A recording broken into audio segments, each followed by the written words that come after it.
How we doing, folks? My name is Jeff Hoagland, as you probably know if you've arrived here at my YouTube channel, and I am back with another viewer-submitted deck list. So this is a Kuldotha Rebirth Venerated Loxodon kind of artifact aggro deck. It's very similar to the deck list that Jim Davis played at the Invitational to a top 64 finish with a red splash off of our Inspiring Vantages and our Sacred Foundry here. So let's, again, the core of this deck list is not something that I built or worked on. This is a viewer-submitted list, so we're going to go ahead and put through the paces.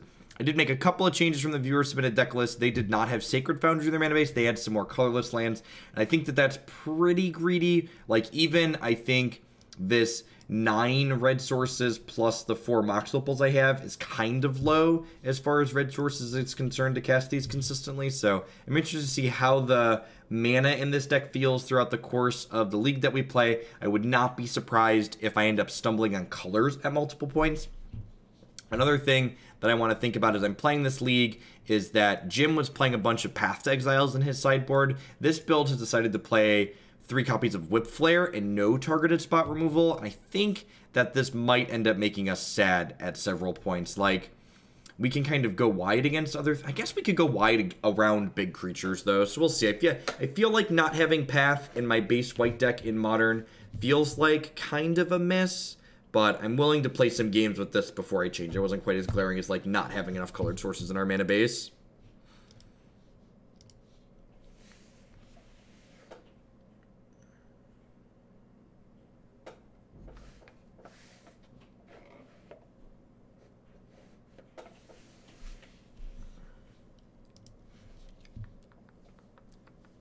This sideboard, worth noting too, is you'll notice some of the deck lists, I'm putting all the deck lists above my head now for these offline videos, and some of them have the sideboards and some of them don't, and the way that's just working out is if the deck list fits with the sideboard, I'm fitting it there. If the deck list is shorter, and if it doesn't, I'm just cutting it off.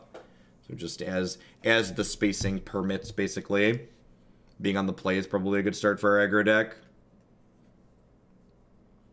Yeah, that seems fine. I need to go ahead and go Memnite plus Bomat Courier into Leonin Arbiter. Or do I want to go Memnite Signal Pest? Now, getting counters on the Bomat Courier ASAP is probably pretty important. I could also lead on the Mishra's Bauble and, like, give myself a heads up about, like, what they might be doing. That's probably, like, I'm trying to think, like, what... I guess if they're a more creature-based matchup, I probably don't want to lead on the Bomat Courier because it's not going to get that many cards under it to begin with. So yeah, so I'm going to lead on the Mishra's Bauble and see if looking at the top card of their deck could give me some insight on which of my 1-drops I would like to lead on.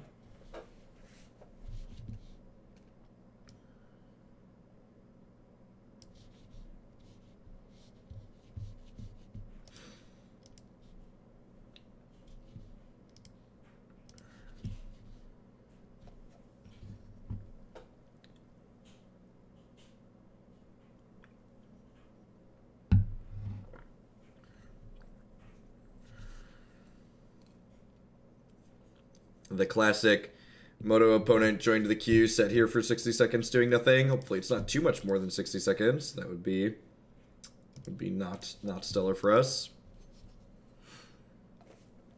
All right. Mishra's Bauble. Bauble away. Dear opponent, show me your secrets. Chalice of the Void. That's interesting. Huh.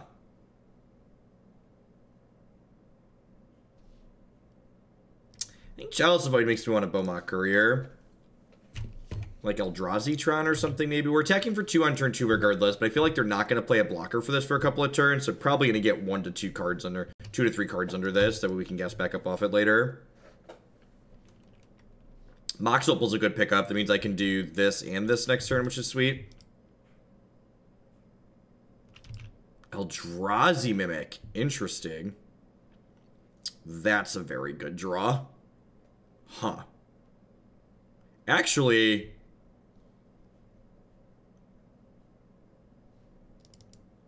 I'm going to start by attacking here. No, this is wrong. This is wrong. If they trade, I'm sad. This is so... They're probably going to trade here. I could have gone Mox Opal, Sacred Foundry, Ghost Quarter, kill their Eldrazi temple. They didn't. They took it. Oh wow, this is just incredible for me. Well, now this I forgot that no justice continues over to the offline sometimes, which is a great place to be, really. Who wants to live in a world where I get punished for my potential missequencings? Wasteland you. Go. Play my Mox Wasteland you. Like, my opponent has Eldrazi Temple, Mimic, Chalice of the Void, and I Wastelanded them on two. Is this a modern queue? Did I queue up for the right format? Do I need to double check? It says modern at the top here, but I'm not certain if I believe it at this point.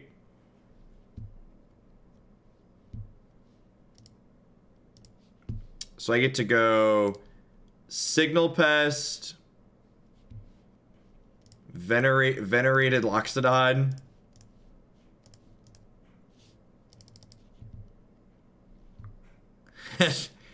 This was a really impressive start. And this is basically like what Jim's deck was doing, right? Very similar. I think I'm actually going to cash this in and draw my 2 cards off of it. I guess I could draw a 0 here.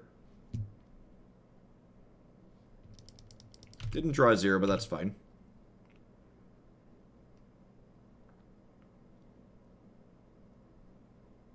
Let's see Chalice for 1 come down here. Luck me on my judges familiar. Our deck does have a lot of 1s in it. So Chalice for 1 isn't that great in Modern in general, but it's very good against us. We are playing a lot of 1 mana cards.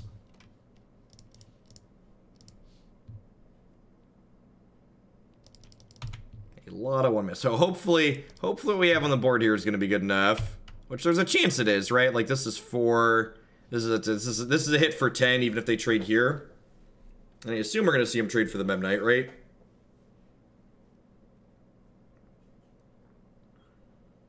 So, like, even if they have, like, another temple into a Thought-Knot here, we're still pretty fine here. I guess if they play a Matter Reshaper this turn, they could trade with the Leonin Arbiter. Yep.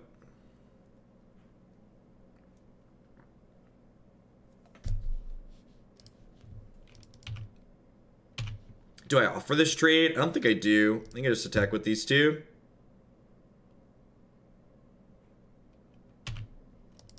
Give him a chance to chump block. Although I guess if I offer, this was bad. No, I should have offered the trade. And the reason why I'm supposed to offer the trade is because if I put them to 1, then the Signal Pest is lethal next turn, right? Because if they take this trade here, they take 6 over here and puts them to 1, and then they die to this because it can't be blocked except by flyers. So that was incorrect on my part. Should have offered the trade. There's a chance we don't get punished here because, well, no punishment happens often here, but I definitely should have put them in a position to take the trade there.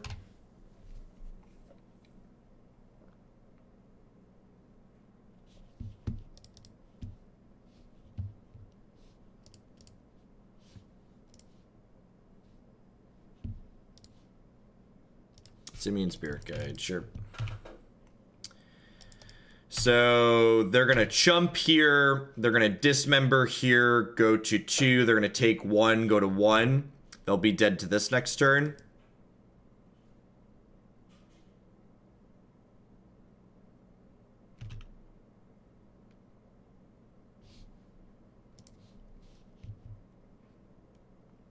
Have any way to take this Chalice of the Void off the table? Actual 0. I don't have Path to Exile either for their big threats. This is not a matchup where Whipflare is very good, obviously. Bauble into Bauble, yo dog. I'm glad we had turn 2 Wasteland on the play because I feel like this match is probably really hard for us when they see Chalice of the Void. So stealing a game there where they did feels pretty good. I almost want Thalia in my deck just so I can cut some 1 mana spells. I think I'm gonna bring in Thalia over this Bomat Courier just so like I have some 2s in my deck. It's not fantastic, but like this card gets blocked by a lot of their dorks, so I think that's a fine trim.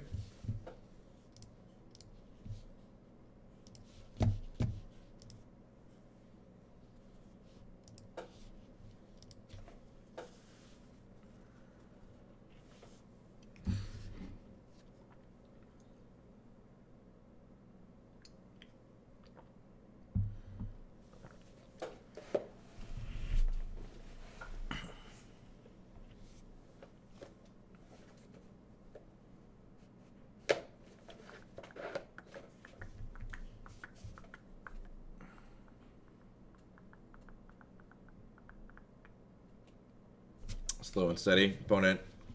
Perfect. Opponent sideboarded quickly. That's nice. Love it.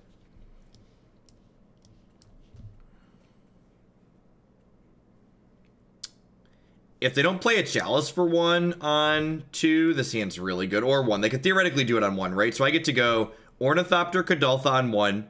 And my turn 2 is Judge's Familiar, Venerated Loxodon. So, like, on turn 2, I'm going to have 12 power in play. Which is, like, not shabby. That's like a real amount of power, right? Like, you look at 12 power on turn... You look at 12 power in turn 2 and you're like, that's like, you know, that's like Hollowed One levels of power, right? And even if they do Chalice me here, that just means I can't play the Familiar. Which means that I'll only have 10 power on turn 2. Rats.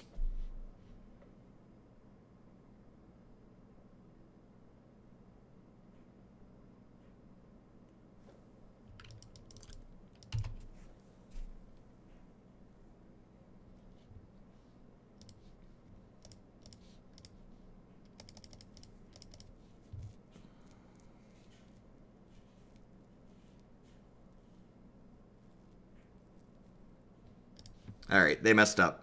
I kind of got greedy here by not just, like, slamming the Loxodon, but, like, I wanted to get the counter on my Judge's Familiar, too. They should have just played this and blown it up. They punted here, and then I was able to punish them for it. So they get to kill my goblins. But, I got a 4/4 into play, so I'm gonna call that a W for us. Wow, are they really still not blowing this up?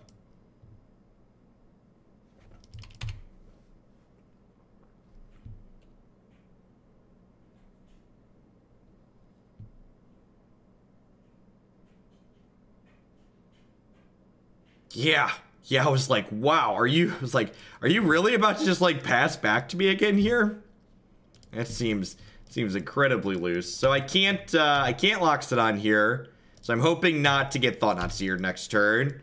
It might be right to just jam this rather than the Leonin Arbiter, but, like, the upside of, like, getting to do this next turn on this 2 and, like, potentially drawing more creatures next turn to convoke onto is also potent. So I think it's worth the risk here, but maybe it's not. Yeah, I'm just losing my 4/4. And, like, this is only a 4/4 now, so it's not bigger than this. Ratchet Bomb was a good one. Ratchet Bomb definitely prevented them from getting run over here. They needed that. That is a touch awkward. We are nowhere near Metalcraft at the moment. Those could jump up and be a surprise for later, though, for sure. There are a number of artifacts in our deck. And then here's the small problem with playing a deck like this, is, like, we've gotten to top deck mode here, kind of. And, like, our boards are close to parity, but, like, their deck has Reality Smashers in it, and my deck has Ornithopters in it, is the issue here. So, yeah, getting pretty punished for not just playing the other Loxodon out here. This would be a 3/3 and this would be a 5/5, and, like, a 5/5 would hold this board in check, so I think that was a mistake on my part. If they attack here, I'm going to take this straight, so it lets me draw a card.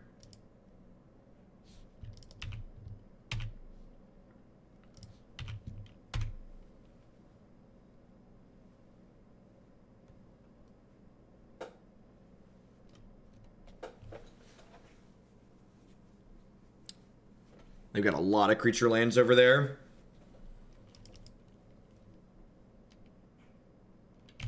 Yep.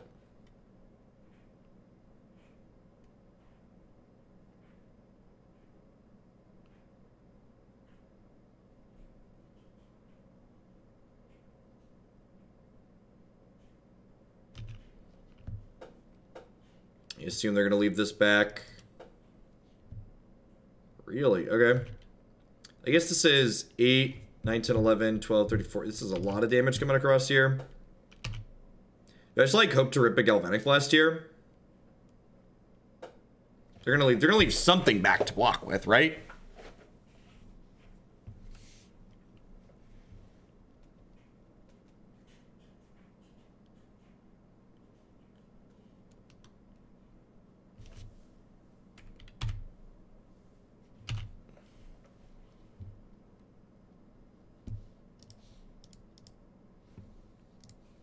You.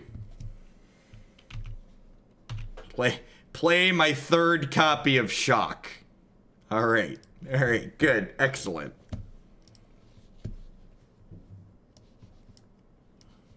It's missequenced by Loxodon. Opponent was needlessly aggressive, able to win the game anyways. So, got there, I guess.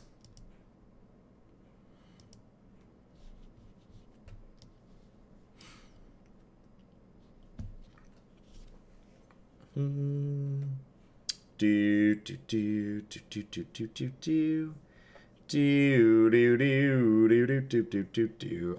will say this, the fact that we set up to do 12 power on turn 2 was really sweet. Like, doing those are the types of things you want to be doing when you're brewing in Modern. And then, like, when you're brewing, you should be working to optimize how often you can make big swings like that happen. Like, Modern's a format about being efficient, about being proactive, about being degenerate. And coming up with new sweet ways to do that is a great way to approach the format, I think. So this hand's a little mana heavy, but it potentially wastelands my opponent on turn 2 if I draw an artifact, which is appealing to me. Gosh, if I had drawn a 0 here, we could have done this on 1 even. Basic Mountain Relic of Progenitors, probably some kind of Blood Moon amalgamation.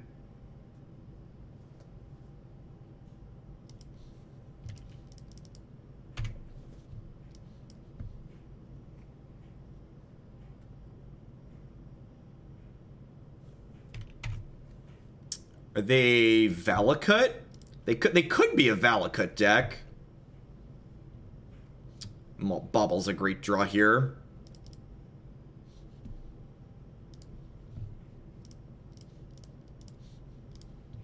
They have Bolt.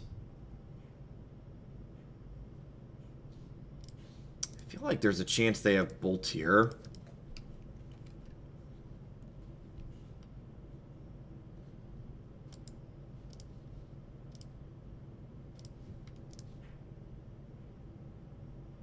So if they have Bolt, I'm okay with them bolting this. It's going to shuffle their Sweltering Suns off the table. All right.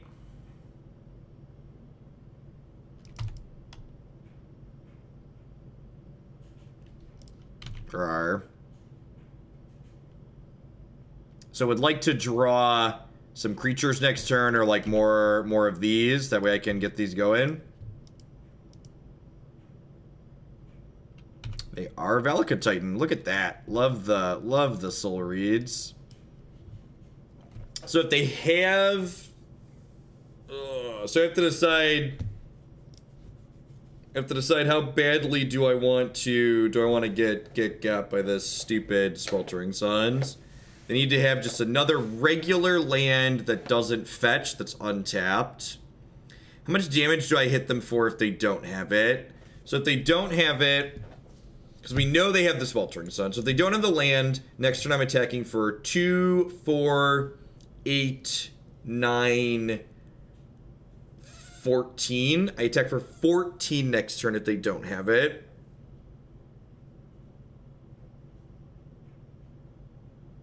And if they do have it, I still have a 4/4 in play.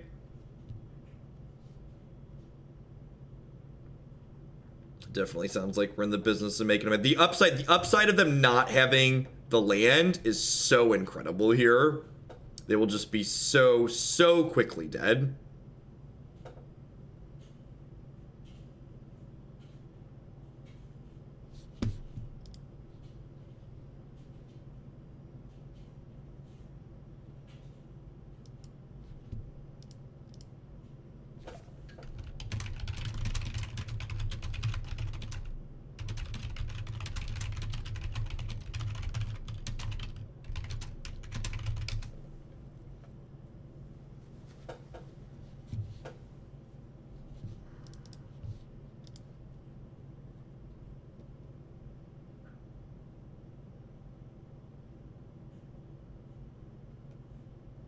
So again, if they have, mountain or forest here, we're going to be in trouble, or stomping ground.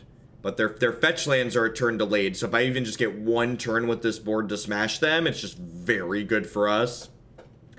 I could also skip, yeah, so what I'm actually going to do here is I'm going to skip putting one counter on here and just go ahead and do this and get in my guaranteed 2.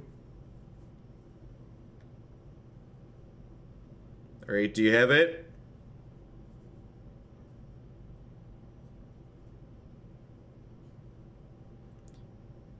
It's a Cinderglade. That, well, that'll be pretty good for later.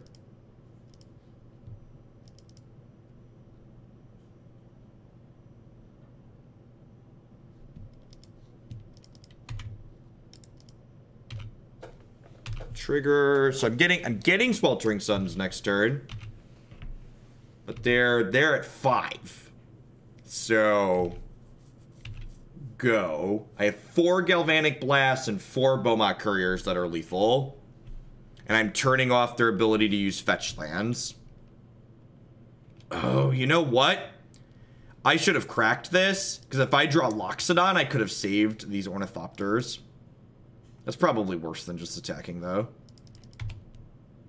Alright, they're dead. If they have Fetch Shock Bolt here, I could be in trouble.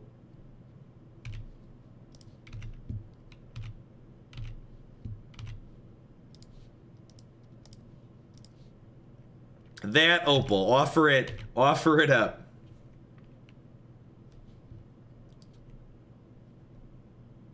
All right, sweet. Cat Jesus pulled that one out for us, almost certainly. Burrenton Forge-Tender, I choose you. This is definitely a matchup where Bomat Courier is excellent because they are not blocking him. Galvanic Blast is just reach, so I probably don't want that. Probably a couple of Thalias. This seems right. These are technically at the 1 slot in my curve, right? Yes, I like this. All right, let's do it. This deck's sweet. This reminds me of the Loxodon, especially. It reminds me of the white-red aggro deck that I just got done playing in Standard that I played at the in the tournament Mahuzits.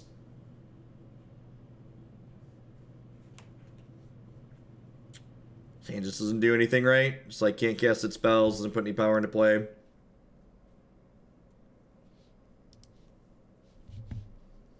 Sand does some stuff, I guess. Did I Kuldotha on 1 here? Probably.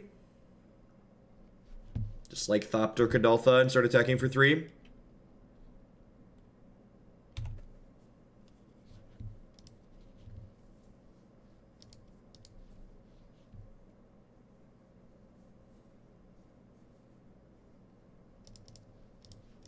Leonin Arbiter slows them down a good bit too, so we got that going. So we got some pressure into a clock. Or some pressure into disruption. Pressure into a clock, those are the same thing.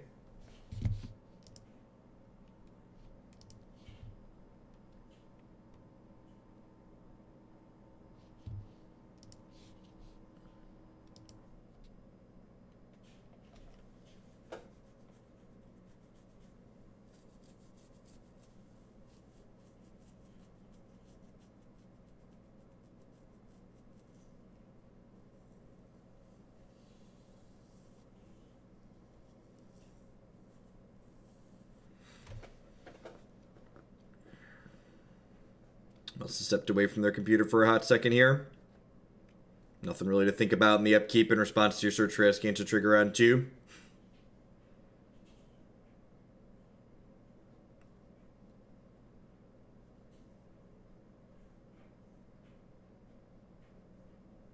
Yeah. You know how angry this goblin is? He's like, what's up? I like that this goblin token is just like very similar art to the goblins on here. It's like very fitting. It's like, yo, dog, let us mess your stuff up, shall we?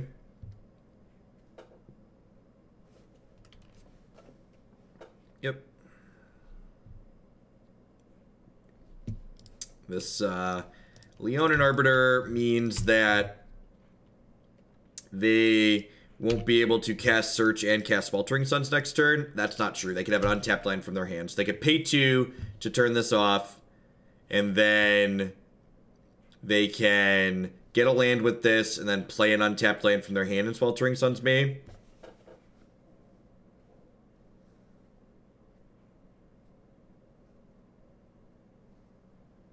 See if they sack this right away. Yeah, that's smart. So they already paid to ignore it. So once you pay 2 for this effect, you ignore it for the entire turn. That being said, drawing a copy of Wasteland this turn seems good for us. Puts them back down to 5 mana.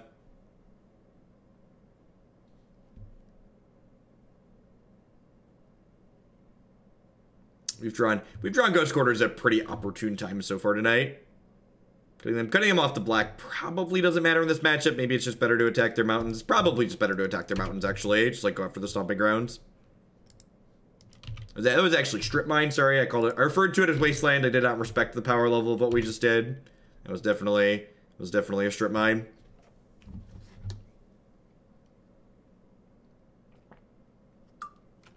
They have a lot of black sources.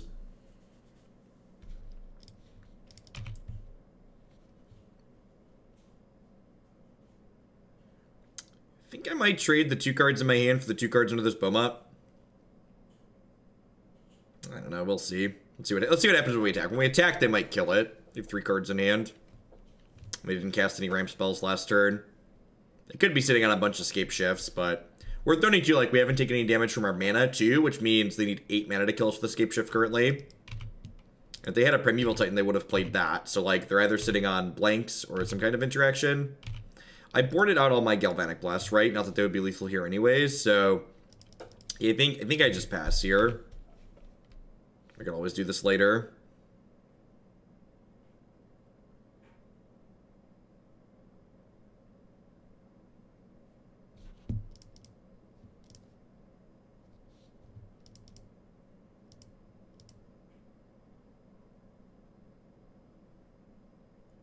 Yep. This is definitely an upgrade.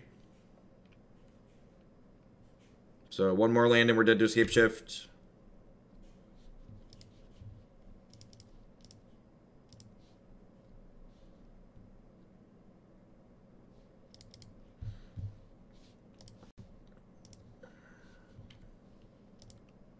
Wooded Foothills. What do you have to say about Wooded Foothills, Leonin Arbiter? Alright. Am I dead to Scapeshift?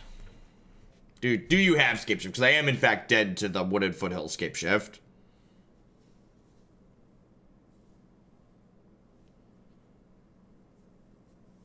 Yep.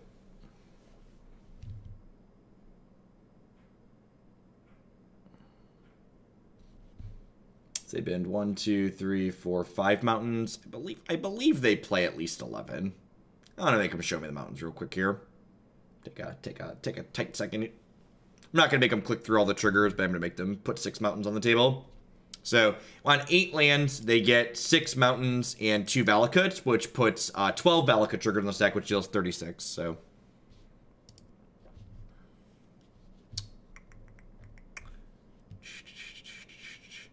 I suppose, even though it didn't come up there, I should have sacrificed the Bomat Courier to change my 2 cards out on my turn there when we got Sweltering Suns, because I could have drawn one of my 2 copies of Burrenton Forge-Tender, which would have prevented us from getting swept up. So, had there been a Forge-Tender under there, I'd have felt really silly. It just doesn't do anything on, like, the lands deal damage to me. Need something with, like, more pressure, more disruption. This hand's very good. It's turn 1, Kuldotha. Turn 2, Forge-Tender. Should probably turn 2, Signal Pest. Unfortunately, I have to bottom that, as much as I would like to keep it in this matchup. Just need another land at some point. Need another land if I'm going to cast that.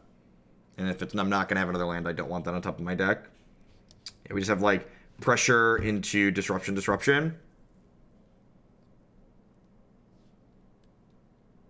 I shouldn't have to worry about getting swept till 3, so I can play this on 2.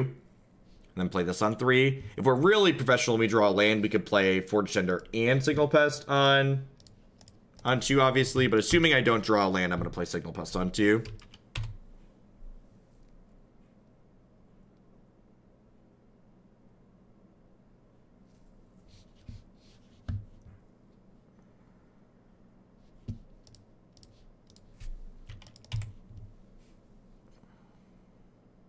So this hits for 3 down to 16. It hits for 6 down to 10. And then actually, if I hit a land next turn, I actually put lethal into play.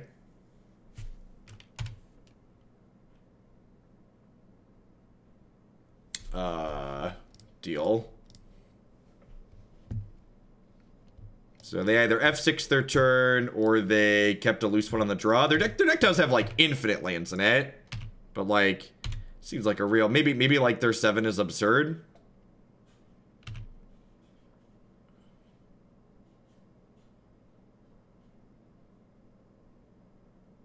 They conceded. Okay. Yeah, so maybe they just, like, kept a really loose hand. Alright. I figured this league was going to be quick. 2 matches in at 31 minutes. That's seeming like it's going to be the case. I'm going to stand up, stretch my legs out a little bit. Thanks everyone for hanging out tonight, by the way. I appreciate it. Usually I do a shill break after 2, right?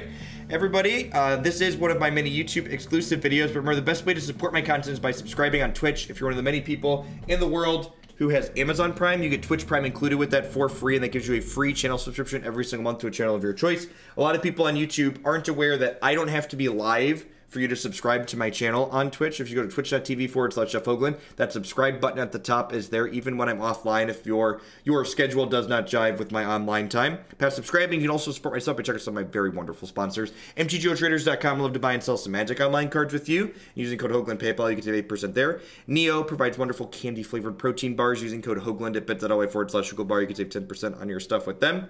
CoolStuffInc.com, buy and sells a lot of cool stuff, including TCG singles using promo code Jeff5. You get 5% on Magic, Pokemon, Warhammer, and Yu-Gi-Oh! Cards with them. And of course, BCW Supplies creates the wonderful Elite Guard sleeves that protect my shuffling deck here. Using code Jeff10 at BCWSupplies.com, you can save 10% on your orders of sleeves, deck box, and all sorts of other great stuff with them. I love when my shill lines up perfectly into the match popping. Needed to fill some downtime anyways, right? Might as well plug the sponsors. I would love to be on the play.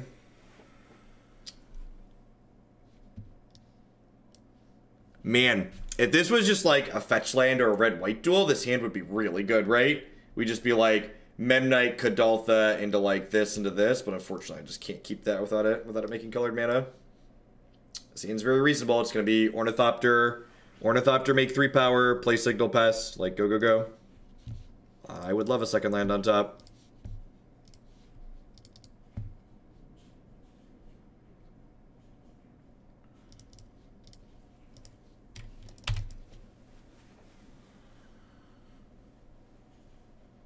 These are my goblins.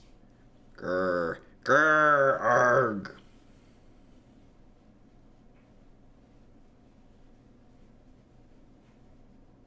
Basic mountain. Why are you so basic, opponent?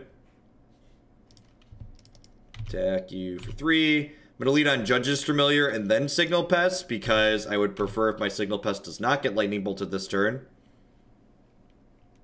Wow, they're bolting a Goblin. That's so good for me.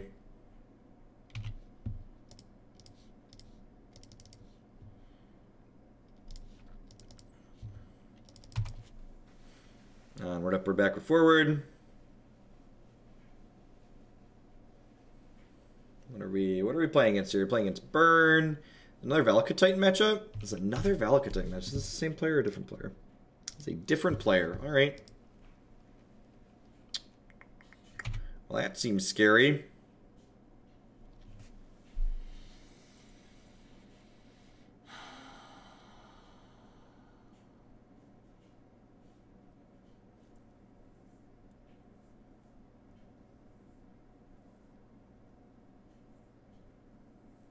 So what do I do here?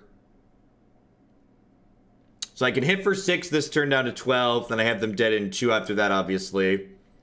If I Venerated Loxodon, then next turn I'm attacking for... The Venerated Loxodon adds 8 power to the table, right? So that means I still have them dead in 2. The Venerated Loxodon line, they both the lines are like pretty bad against Sweltering Suns and Anger of the Gods. So I think I just do this.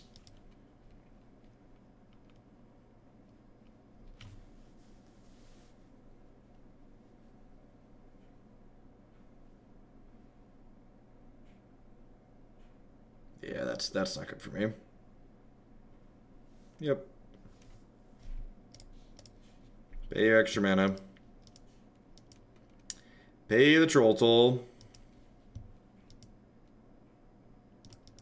Paying the extra mana means they can't bolt this at least, but that's probably lights out for me at this point if I had to venture a guess. I guess they're at 16. I have a 4-turn clock technically. It's not a good scene though. They're at 4 lands here. Very likely to kill me before I kill them.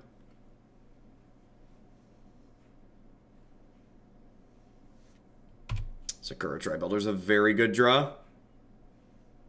I guess I don't necessarily know if they drew it. It's a good card to have. Oh, that's a good one for us, actually. Sweet. So I get to do this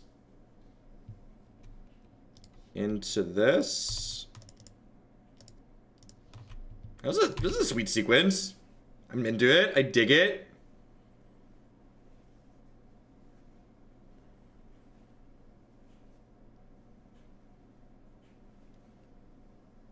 So far, I'm not sure I'm buying that we're a very good Galvanic Blast deck.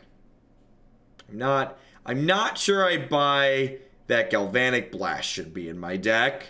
Like we keep having like impressive board states, but like they don't involve 3 artifacts. This is gonna get double mountain, which is gonna kill my 5/5 Venerated Loxodon, I assume. And then I can hit them for 6 next turn, but then the Titan's going to kill me on the untap, so I believe we're just done here at this point. Yeah, I needed them to not have the anger on 3. Unfortunately, they did. Yep. Good play by the opponent here. People often ask me why Red Green Valakut Titan is on my no-fly list. It's because you could write a flowchart to play the deck. It's so incredibly dry. Just like, do I have ramp? Do I have payoff? Does payoff win the game? No. Do I have ramp? Yes, then ramp. Like, this is very, very, very straightforward. Am dead. Have sweeper. Sweeper save me. Play sweeper. And that's not saying anything. That's not to say the deck is bad. The Red-Green Valakut Titan deck is very, very powerful and very consistent. In fact, one of the draws to playing, one of the reasons why you could write a flowchart to play it, or a computer is because it just does the same thing almost every game. Just like, ramp my thing, play my card that wins the game. Yep. I'm gonna be over here casting Memnite. You let me know if I die, okay? Of all the incredibly powerful Magic the Gathering cards that are legal in Modern, I have chosen to register Ornithopter and Memnite today. So you live with your decisions over there, and I'm going to sit over here and think about mine.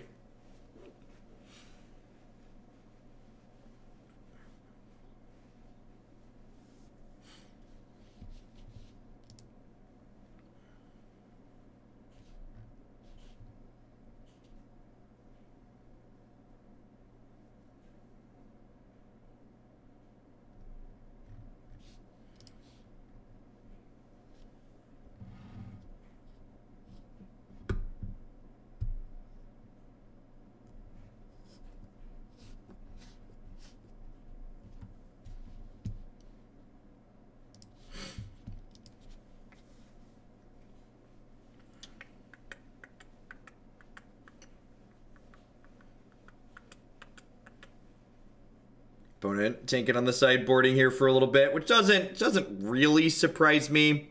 What we're doing isn't in their repertoire of things that they play against fairly often, I'd imagine. Is this a turn 1 Loxodon? So I go this. Yeah, this is totally a turn. This. Sure. Yep. So I do this. The storm is going to be 6 this turn, right? I'm literally just playing my entire hand. This is an impressive turn. The Kuldotha Rebirths have been impressive. Oh, you know what's funny? I actually can't put a counter on everything because I don't have a white creature.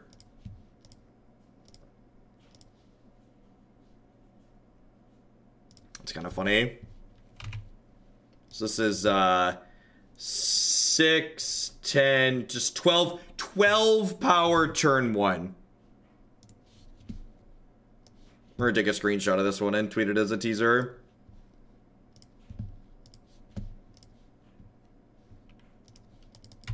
Go.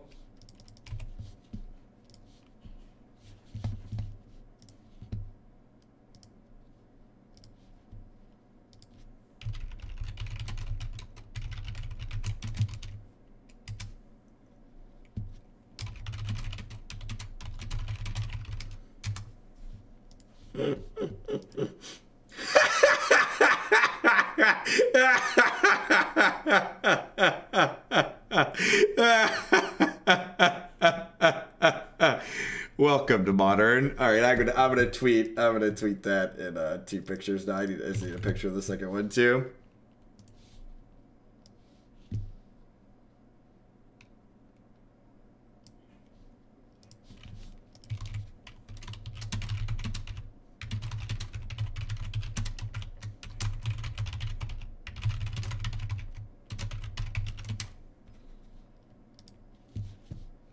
All right, I'm not going to change anything before the draw. Let's just run it back.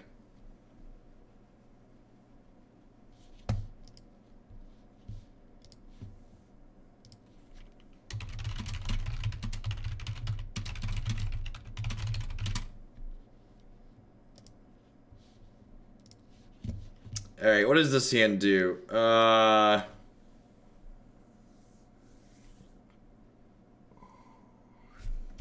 It's really good with a couple of creatures, I guess. You can play a 2-mana thing on one if we draw. I don't know, this probably isn't supposed to be a keep. Well, probably isn't supposed to be a keep, he says. That one definitely makes it a keep. And then I'm actually not cracking the Bauble here because I want to be able to Loxodon next turn. And I need Metalcraft off of this to be able to Loxodon.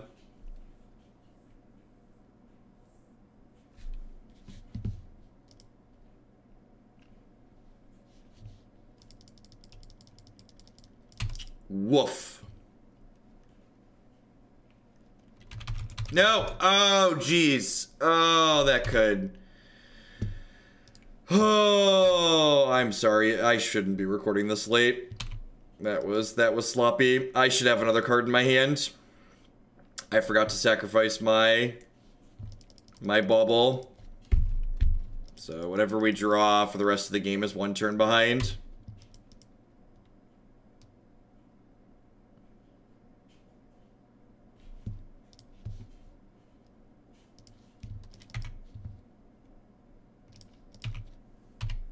Which you just can't afford to be 1 turn behind in Modern.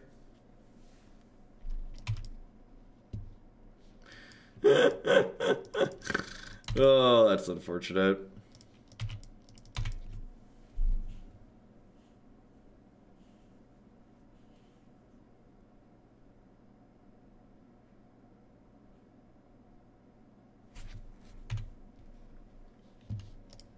All right, it's not a terrible one.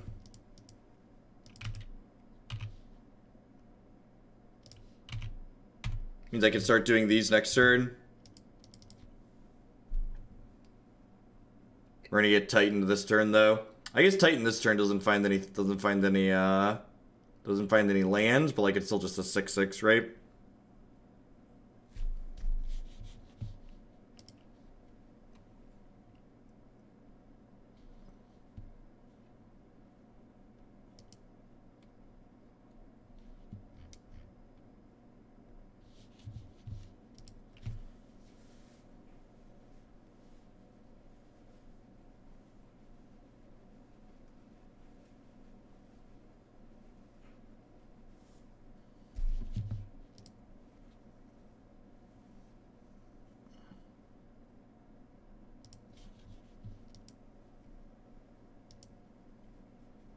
Man, I think we would have won this game by a pretty good margin if we, if I'd have not misclicked on the Bauble.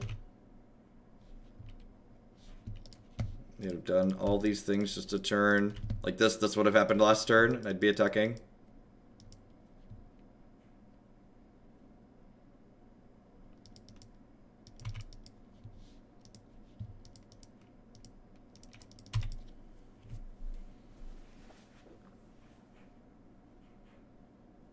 It's their 7th land, so they're going to play an 8th land and cast Scapeshift here. Maybe it wouldn't have mattered, because they're at 11 still. They have Scapeshift this turn, it probably didn't matter.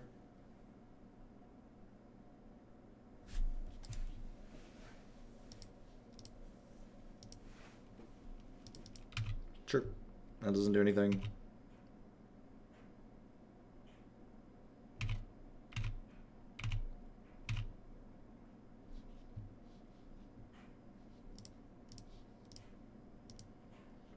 So I think I do this into this.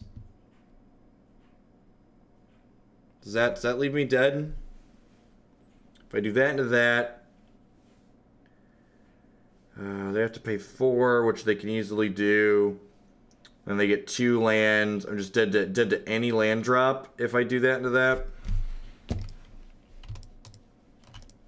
I'd have a lethal attack this turn if I hadn't been a turn behind. So the deck, what are we 1-1? Oh, we're 2-0. The deck would be 3-0 right now if I hadn't misclicked.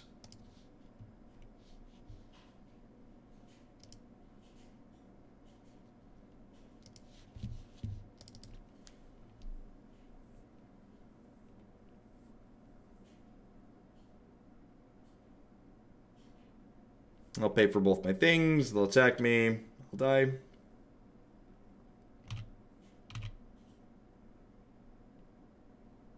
So your hand just has to be like a bunch of Scapeshifts to like not have me dead, like Scapeshifts and Titans for me to not die here.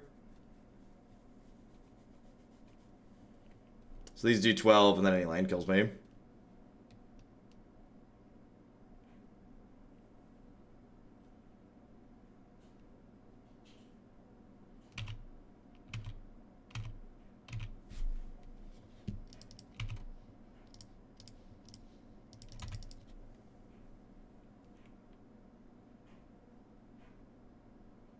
Yep. So I do a mono misclick. Unfortunate, but that happens sometimes. Magic. Onward, backward, forward. In the words of the greatest poet of our generation, we just need to shake it off, and move along with our lives. Win the next 2. Finish our 4-1. Yeah, so far, the Kuldotha Rebirths have been really sweet, especially our turn 1 12 power. The Galvanic Blasts have been a little bit mediocre. I'm not sure that I like those better than just, like, having more creatures in the deck. Like, there's these 3 Thalias in the sideboard. I could see just, like, playing Thalias in the main, Jim played Thalias in the main, maybe another Judge's Familiar. Judge's Familiar seems like it's pretty reasonable.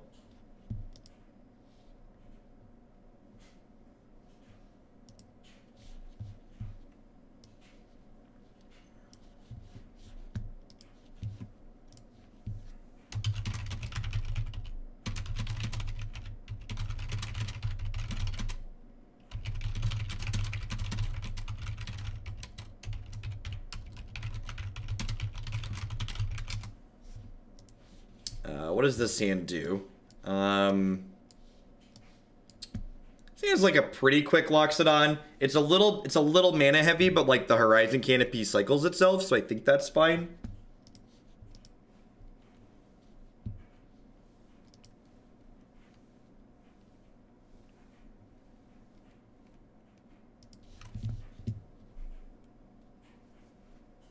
Would like to draw a 1 mana creature on turn 1 or a 0 mana creature.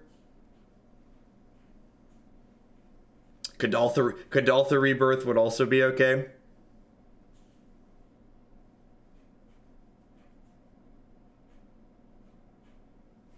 Looks like burn. Not the best time to have 2 shocklands in my hand. Alright, that's a 0. Does the 0...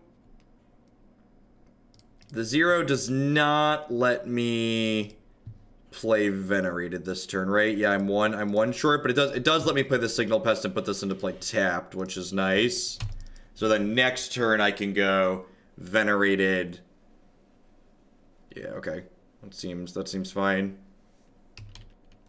I've already vomited my hand, so like if they put like an idol on here, it's like not the end of the world. And if they Searing Blaze, my Signal Pest, I still get to shock my land in and then play the Loxodon. Which seems fine for me. So I would like to draw a 1 or just like to draw a creature this turn, so that way I can play the Loxodon. If they kill one of my creatures, I need to draw a 1 or a 0 mana creature. I won't be able to play a 2 mana creature out and do it anymore. Alright, so Blaze puts me down to 14.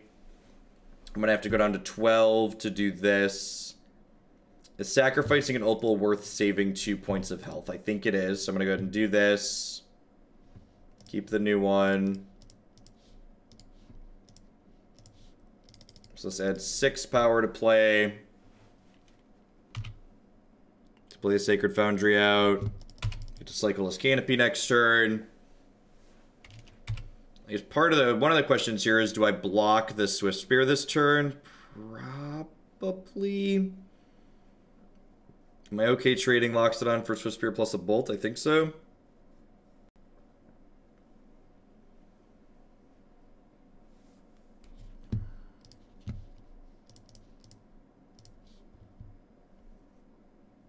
Rough. Alright, so in an effort to not have my Memnite get eaten, I'm only going to attack for 5 here.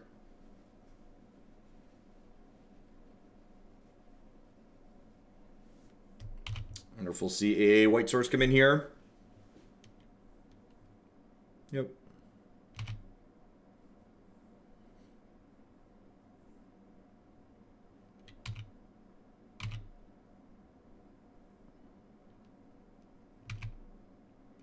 We're on the no blocks here.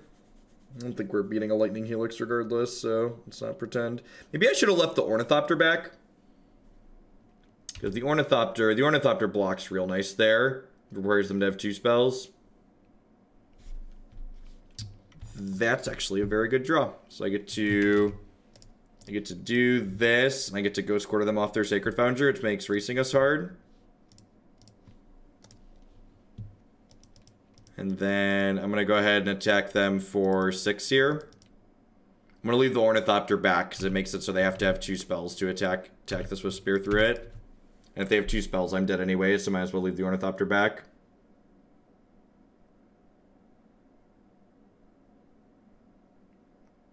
This is a hand where Galvanic Blast is live, finally, I suppose. I've been talking a lot about how that hasn't been something that's come up. It's been a card that's been turned off a lot.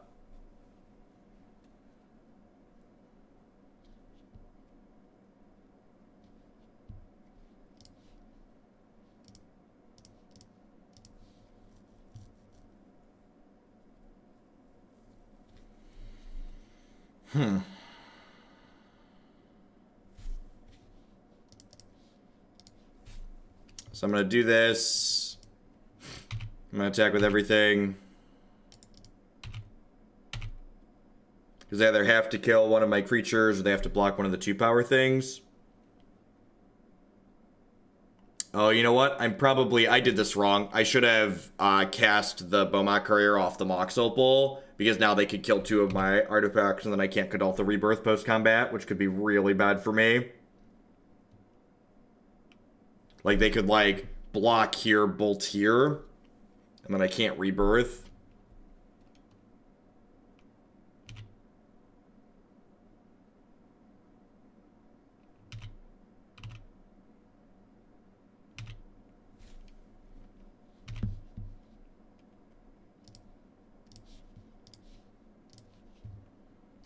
Alright. Go. Am I dead?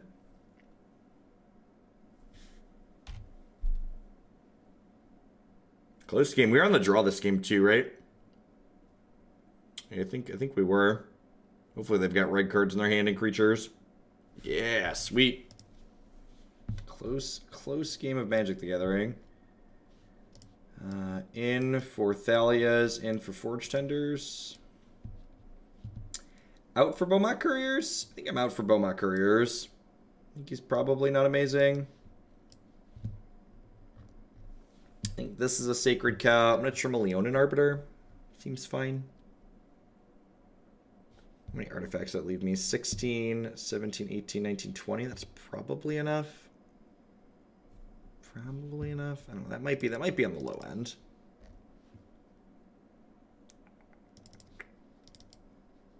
Oh, don't want to cut Signal Pest. Let's try it. I don't know. This might be low. I don't know the math on how many I'm supposed to keep in here.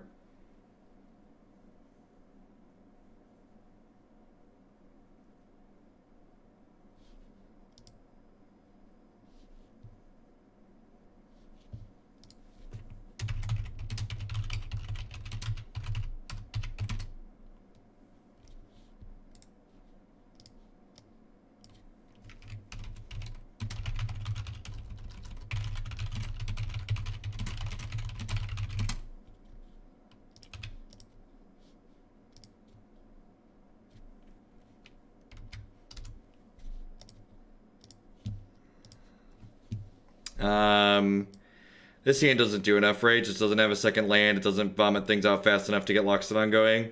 And our only land hurts us. This hand's not amazing, but it's fine.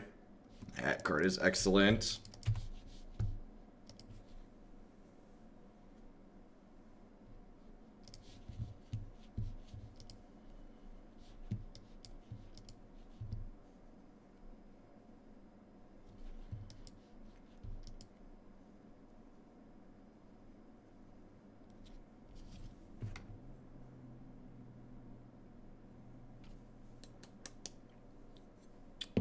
So, one thing you want to note about your Forge-Tenders is that if they skull crack you, the prevention damage from protection from red gets turned off. So, they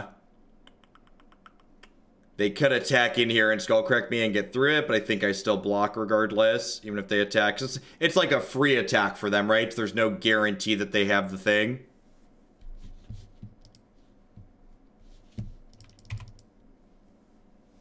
Because I technically shouldn't auto-pass here because I have an activation from this. We already got bit by auto-passing once.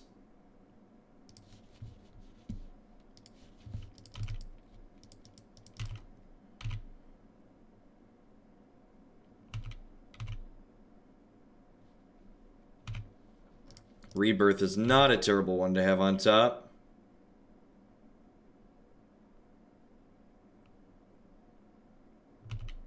So I'm going down to 14 here. I'm going to go Ghost Quarter, Thalia.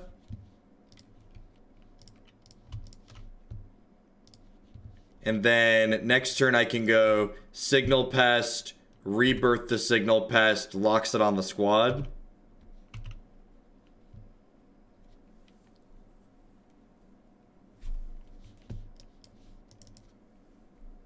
And then hopefully we'll be ready to start pivoting into the offensive. We have 3 cards. I'm at 14. I'm doing 1 to myself, putting myself to 13. So they probably have somewhere between 6 and 13 points in their 6 and 10 points in their hand. Sorry. So they could have like 3 3s. They could have 2 3s. They could have 2 3s and a 4.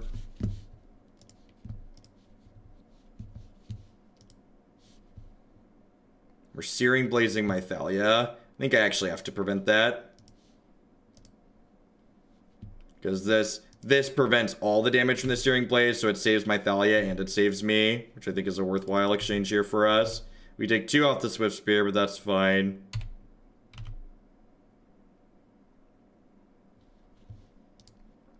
This is quite the combo.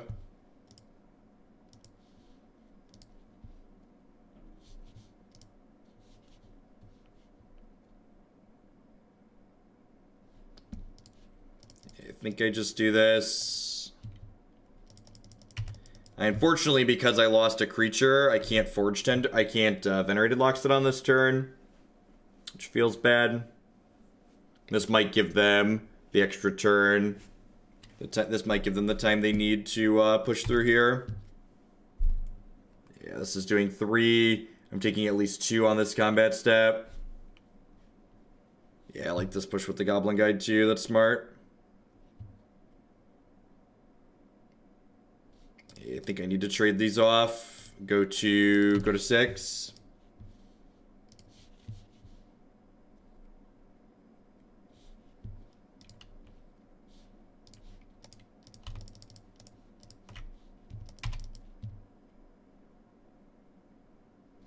Probably dead here. They need to be pretty incredibly... They need to brick off a significant amount for us to not be dead here.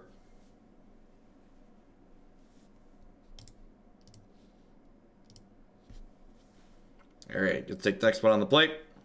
Thalia. Thalia's better on the plate, believe it or not.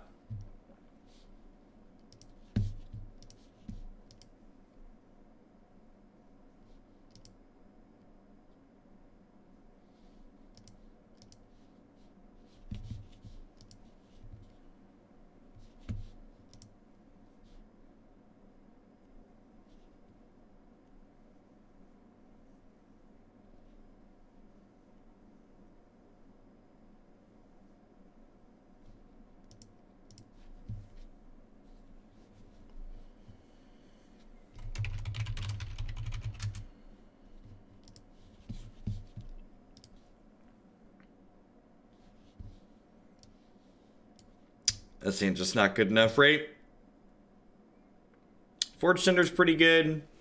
I have an extra draw to land with the Mishra's Bauble. It just doesn't do anything silly and explosive. That seems not stellar.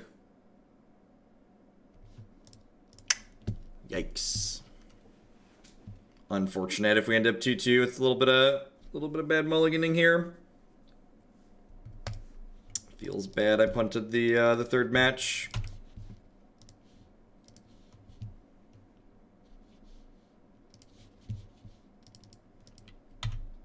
Land, come on. Yes, sweet. If we get super lucky and hit another land next turn, we can go Judge's Familiar into Loxodon, and then this hand's actually absurd. And they can't Searing Blaze or Searing Blood us this turn, which is great. And the following turn, even if they can, I have Judge's Familiars. So, let's go. And they can't attack because they can't play spells. Shishisha. Give them the pocket sand. Get them. Get them. Alright, turn 3. This dork adds 7 power to the table, and we already had 4, so we have 11 power here. Man, is this a modern power level card? Just like, I tapped 2 lands and I added 7 power to the table. I see why Jim Davis ended up playing an archetype close to this at the Invitational. It's like really impressive.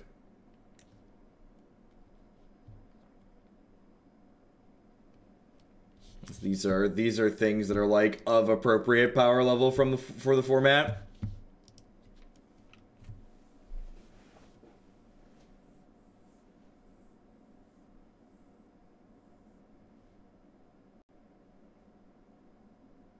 Worth noting, I am stone cold dead to a bridge though.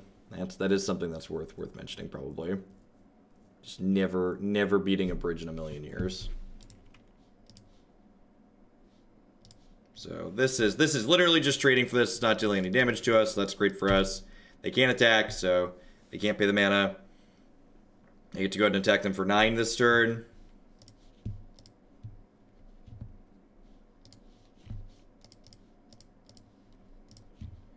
I just add 3 more power to the table here.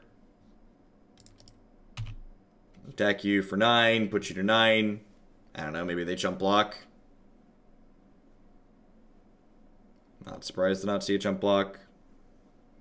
Do you have Ensnaring Bridge? If they have Ensnaring Bridge, they could potentially lock this up before we kill them. The runner in our lands gave us what we need to be in this game though. It's definitely the what's up. What's up, Doc? Lands were up.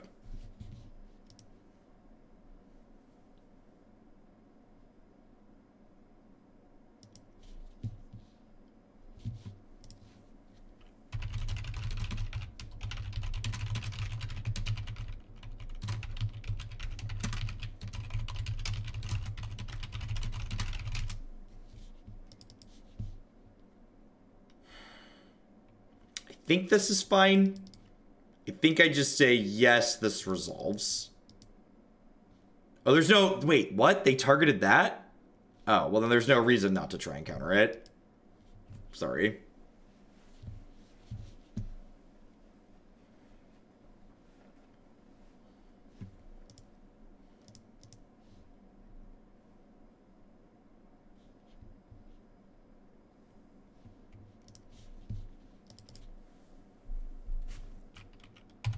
So I assume they're going to fetch a mountain and pay for this here, because they can't do anything else with the land other than play a 1-drop creature. And I want to get the 3 damage to my face here. So next turn, they're taking 7 down to, or taking 6 down to 2. And then I guess at this point, my Galvanic Blasts are live. Just a shock. Honestly, there's probably a good chance the blast should just be lightning bolts in this deck. I feel like we have too hard of a time enabling the Galvanic Blast. And like some reach and removal is like fine, we're in red, but I think I'm coming to the conclusion they should probably just be bolts.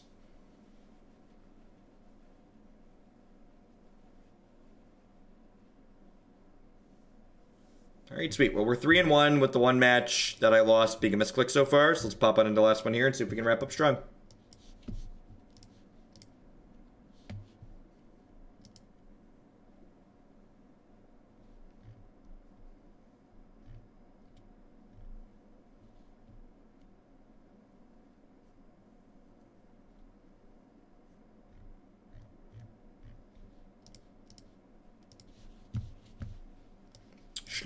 Slow and steady. Yeah, man.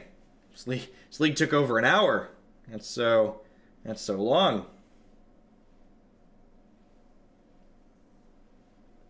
I'm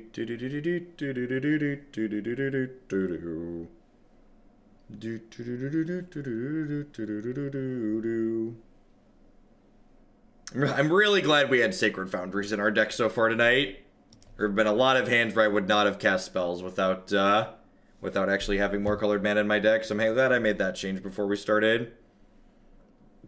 This hand doesn't set up to do anything explosive. It gets to cycle this, but like this to this is just not going to do anything. This hand has turn 1 Leonin Arbiter, which, while not necessarily guaranteed to win, is going to steal a non-zero number of games. I'm going to bottom Memnite. So non-zero number of games just going to like end on the spot here because I'm just like casting Leonin Arbiter on one. They're just like only going to have a fetch land in their hand and just literally not going to play Magic, which is a reason to play the card in the deck, honestly. So, like, this is, like, the hate bear style decks that people play in Modern, if you've watched my content before, you know I'm not a fan of them, but, like, they don't play this card on turn 1. And, like, when you mix in the number of, like, Leonin Arbiter games where, like, people just lose alongside the number of games you just, like, put 12 power into play by turn 2, you probably get, like, a fair amount of, like, Modern power level draws with this deck where you just like get people. Double Street Wraith. If they're Grixis Shadow, they have a lot of fetches in their deck. Basic Swamp. Basic Swamp. Who plays a basic Swamp? Yeah, I'm gonna do this and hopefully draw another artifact. Violent Outburst. Oh, they're playing Living End. Gross. This matchup is probably not good for us, if I had to venture a guess.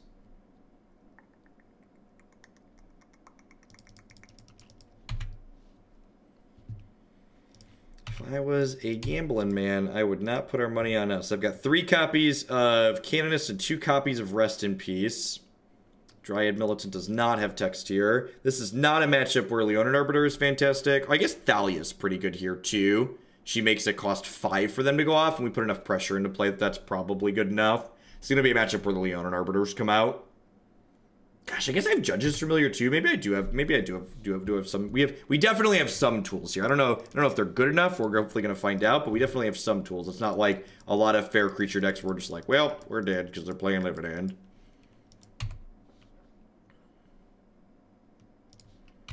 All right, knock you to 12. They haven't had any fetch lands so far. They played a Dragon Skull Summit. I wonder if they're playing a budget deck without fetches in it.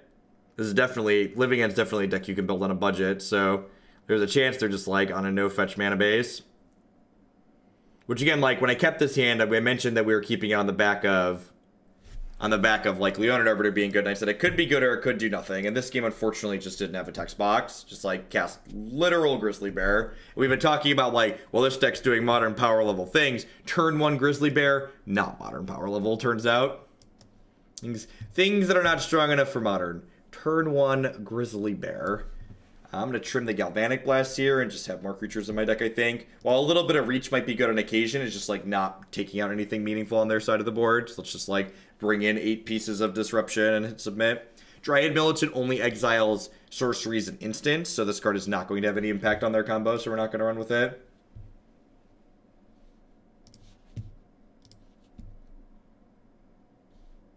Sure. This hand's going to do modern things, and by that I mean it's going to play sideboard cards. Yay, sideboard cards! Yay! It's not a like an aggressive hand, but it's like, oh well, I have a board card, so I guess we'll keep. Worth noting too in this deck is that Ethersworn Canonist explicitly says each player can only play 1 non-artifact spell per turn, so this card is kind of one-sided for this deck. Obviously, there are going to be some turns where we have 2 non-artifact spells, but a lot of the time, this card only impacts the opponent and not us. Right on time, Signal Pest. So next turn, we'll go Thopter, Pest, Rest in Peace, probably. Actually, if I have 2 Canonists in play, I can probably just go Thopter, Canonist, Signal Pest, and like save the rip for after. Because like actually if they're like cycling through their deck, I want to encourage them to put a bunch of stuff in their bin before they get ripped. So that way they have less stuff for after. They can get it off the table potentially. I guess I should probably explain the opponent's deck for people who might not be familiar with it. So the opponent's deck is Living End, which plays a Cascade card that then finds the card Living End, which brings all the creatures from the discard pile back into play. Something people may or may not be familiar with. It's kind of one of the more fringe decks in Modern.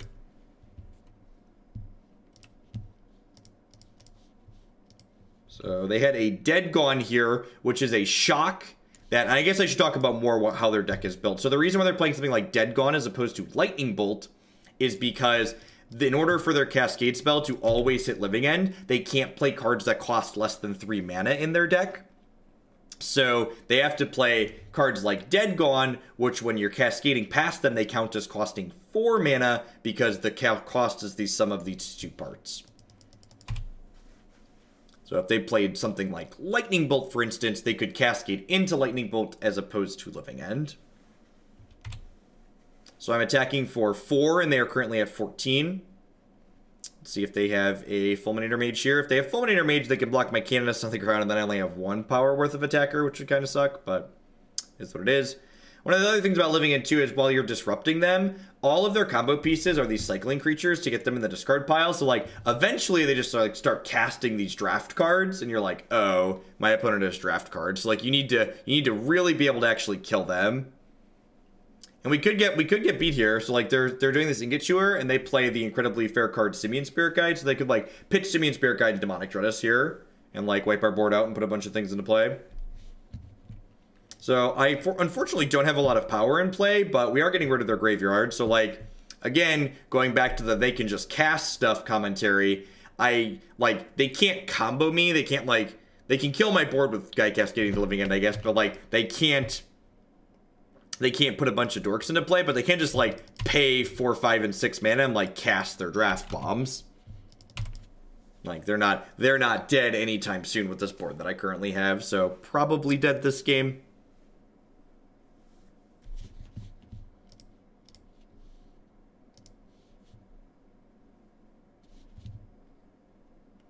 Another copy of Dead Gone, yep.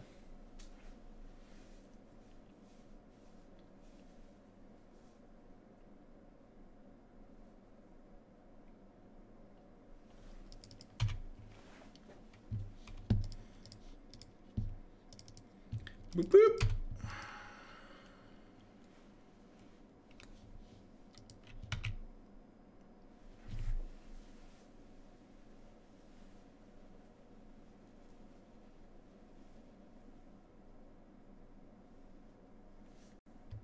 Alright, well they don't have another land. I don't know, what could possibly be in their hand? So the thing is, while their living ends can't bring things back to play, their living ends do still kill the board. So like that's why creature decks tend to be auto losses against living end, because even they're just gonna like Violent Outburst and kill me. Oh, Beast Within. Sure. That actually seems really good for me.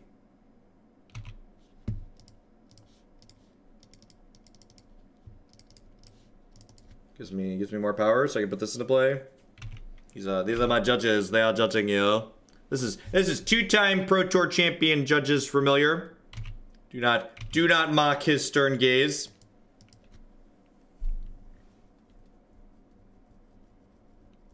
So I'm attacking for 8 next turn.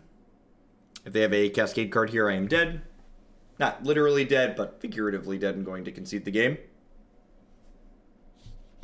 They had a lot of interaction that lined up well into ours. Like, we drew a bunch of our sideboard cards here, but they had a lot of quality interaction. Ookadook. When you draw the 5th land in your 17 land deck, sorry, and none of them are your Horizon Canopies. Okay, well, what are the odds you are incredibly unlucky and have nothing?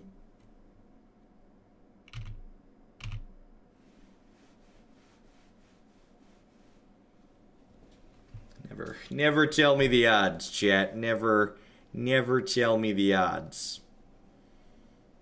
Again, just like going back to thinking about board states, I wouldn't have Galvanic Blast active here. So, the Blast should probably be bolts. Pretty confident the Blast should be bolts. Very macabre. Yep. Can I get a Cascade? God bless. Alright. Yeah, so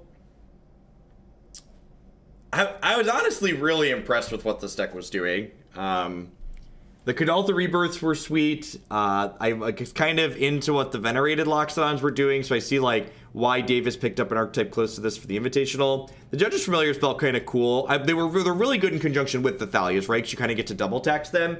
I'm not sure that I'm into what Bomat Courier is doing in this deck. I'm not a huge fan of this card in Modern in general, and the primary reason for that is there's so many things that block it, but at the same time, I guess like getting our artifact count up for the Rebirth is probably reasonable, but at the same time, other cards that we could play that could help that along is Jim Davis had Thraben Inspector in his list, and I think I might like that better than Bomat Courier. That's a card that you can sacrifice to Kuldotha Rebirth that like also leaves another 1/2 in play. So like actually on turn 1 you could go like, Thraben Inspector, Mox Opal. If your opening hand was like what? If your opening hand is like this,